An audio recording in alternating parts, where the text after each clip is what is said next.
ముఖ్యమంత్రి గారు మేము అలసిపోయినామండి. మీరు పెట్టే అవమానం, ఈ వ్యవస్థలో మాకు జరిగే అవమానాన్ని, అన్యాయాన్ని చక్కదిద్దే స్థితిలో మీరు లేరు. కారణం ఏమిటో మీరే చెప్పాలి. దీనికి కారణం ఏమిటి? నీ వెనుక గొంతులు దవ్వుతున్నారు నల్లి కుట్లోలు ఎవరు చెప్పమంటావా?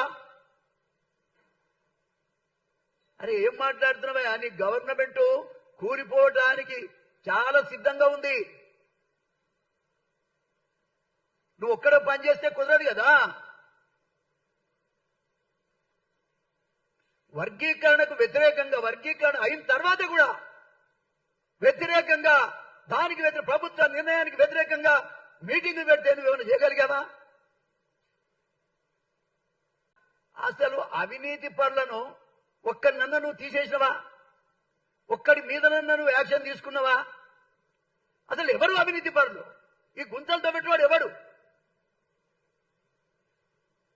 10% పేరుపడ్డ మంత్రి ఎవరు? కరప్షన్ లో 10% అని పేరుపడ్డ మంత్రి ఎవరు? అసలు ఈ పార్టీ ఎట్లొస్తుంది? ఇంత అవినీతి, బహిరంగ అవినీతి రాష్ట్రంలో ఏ మూలకేరి ఎవరిని అడిగినా ఒక మంత్రి పేరు చెప్తే 10% అనే పేరుంది. ఆయన 10% అంటే ఆయన పేరు చెప్తారు జనం. మరి ఎందుకు నిర్ణయం తీసుకోలేకపోతున్నావు నువ్వు? ఒక వ్యక్తి ఎస్సీ అయితే, బీసీ అయితే, ఓసీ అయితే అవినీతి పరుడు ఎవరైనా తీసేయాల్సిందే. ఎందుకు తీసేయలేకపోతున్నావు? నీకు ముఖ్యమంత్రి పదవే ముఖ్యమా? నీ పదవి ఉండాలన్నా రేపు ప్రజలు నీ ఎంబడి ఉండాలి కదా. ప్రజలు నీ ఎంబడి ఉండాలంటే అవినీతి పరులకు అంతం పలకాలి కదా.